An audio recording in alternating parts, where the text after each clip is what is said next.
From Ohio. Thank you, Madam Speaker.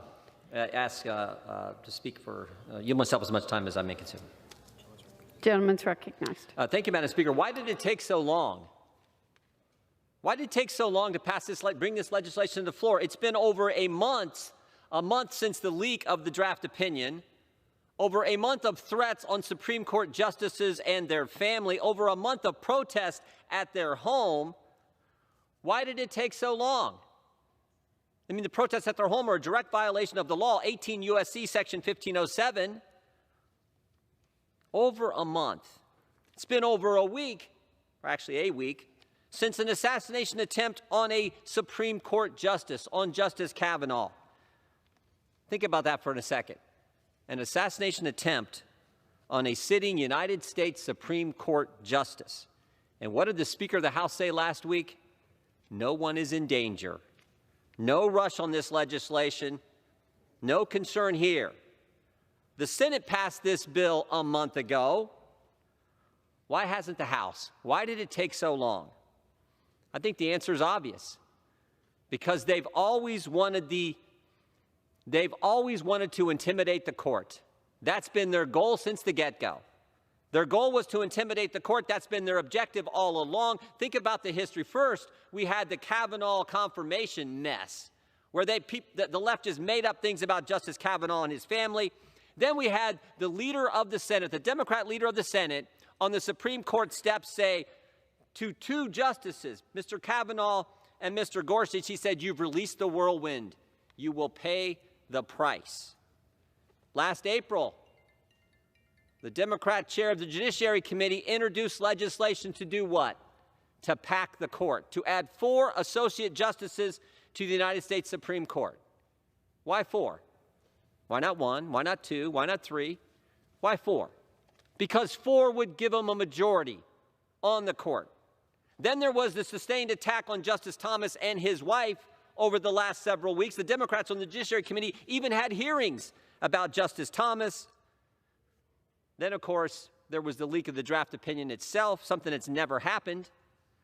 And then there were the protests at Supreme Court justices' homes, again, in direct violation of the statute. And then, finally, there was the hearing the Democrats had in the Judiciary Committee about the abortion issue while the Dobbs decision is pending in front of the court.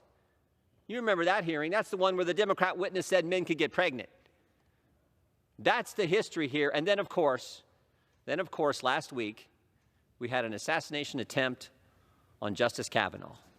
Intimidation is their goal. It's the same reason the Department of Homeland Security stood up the Disinformation Governance Board. It's the same reason the Department of Justice is targeting parents who have the nerve to show up at a school board meeting and speak up for their kids. It's all about intimidation. That's how the left operates.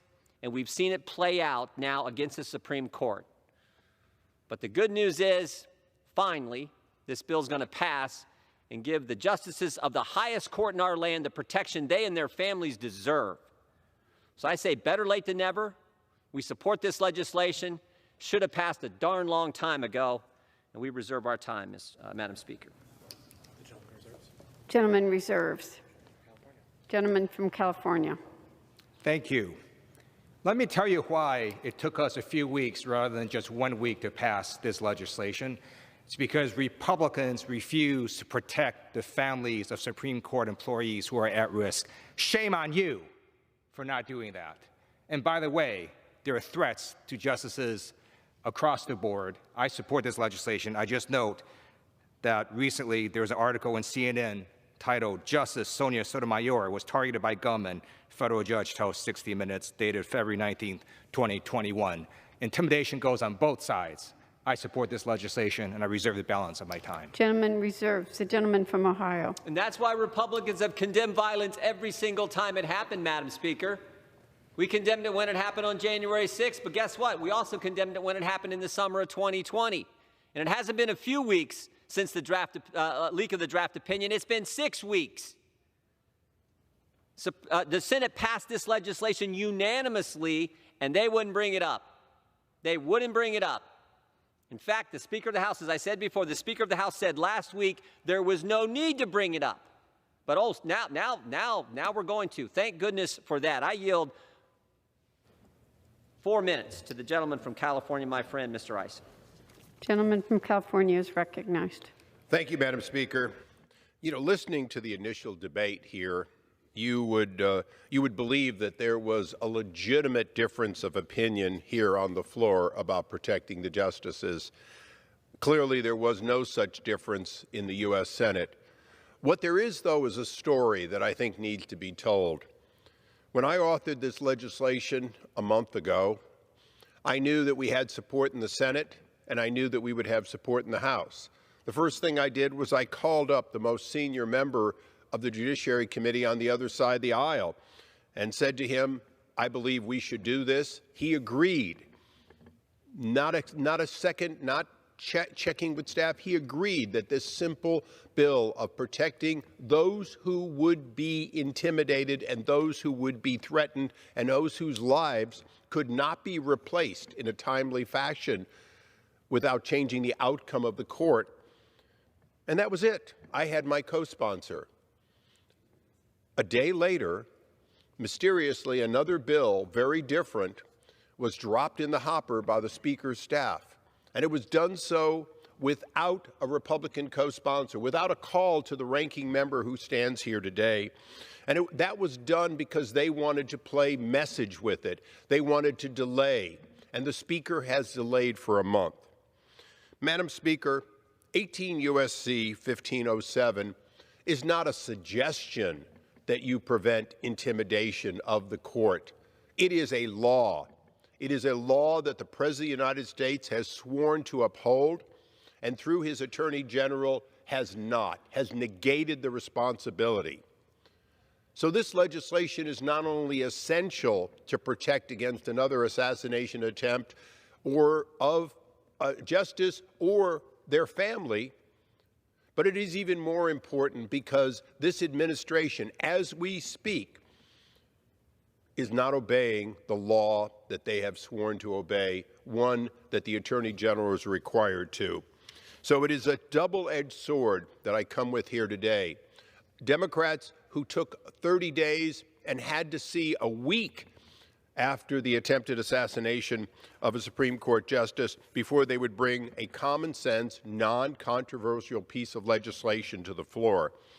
I applaud all those who will vote for it today, and I suspect it will be voted unanimously here on the floor. But justice delayed, or protection of our justice delayed, could have led to the death of a justice, and even as we speak, still could.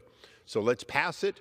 Let's pass it without further controversy, and let's never again do something as shameful as ignore the law and delay protection of people who are being intimidated. And I thank the Speaker and the ranking member, and I yield back.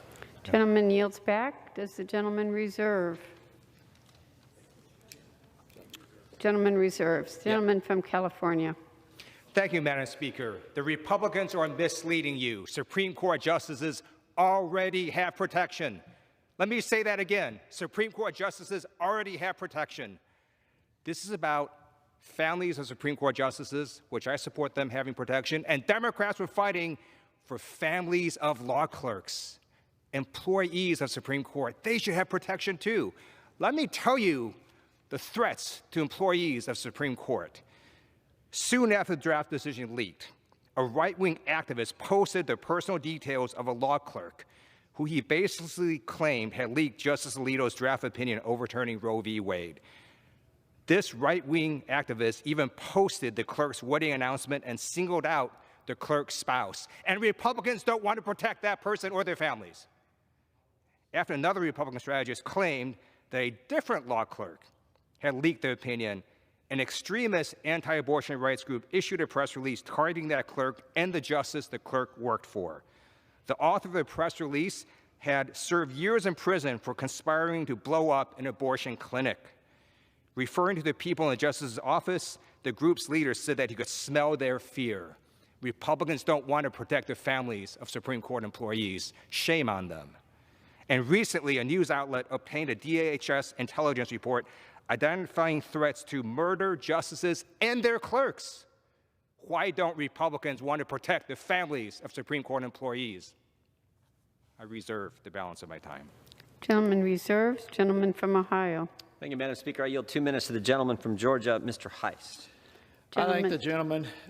Look, unfortunately, this bill is necessary because we have a radical and unhinged left-wing activist group of individuals that also have been encouraged by a slow-walking Democratic Party in hopes of intimidation being used to influence the courts. That's why we're here today. We have assassination attempts on Judge Kavanaugh. We have fire bombings of women's resource centers and healthcare facilities. We have U.S. senators, sitting U.S. senators, encouraging violence against the children and families of Supreme Court justices. And ever since the leak took place some 6 weeks ago, there have been at least 14 coordinated attacks on women's pregnancy care facilities. And Democratic leadership has endorsed and encouraged physical threats to their political opposition. It's totally unacceptable. It's un-American.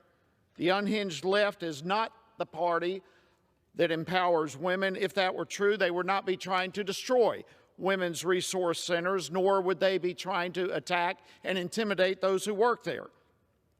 They would not be threatening the life of and encouraging violence towards the children of the fourth woman to serve on the United States Supreme Court. The protests that have been taking place outside the justice's home these past months are unacceptable, and Democratic leadership have refused to condemn the threats of violence. And one great example of this is the prohibition, despite the law, and the prohibition against such protests. Jen Psaki, while she was White House press secretary, stated, quote, "We certainly continue to encourage that outside the judges' homes, and that's the president's position." This is the position of the Democratic Party. Intimidation, fear, and now it's getting out of control. It's about time the Democrats are coming to admit it. Time has I expired. encourage my colleagues to support this legislation. Gentleman yields back.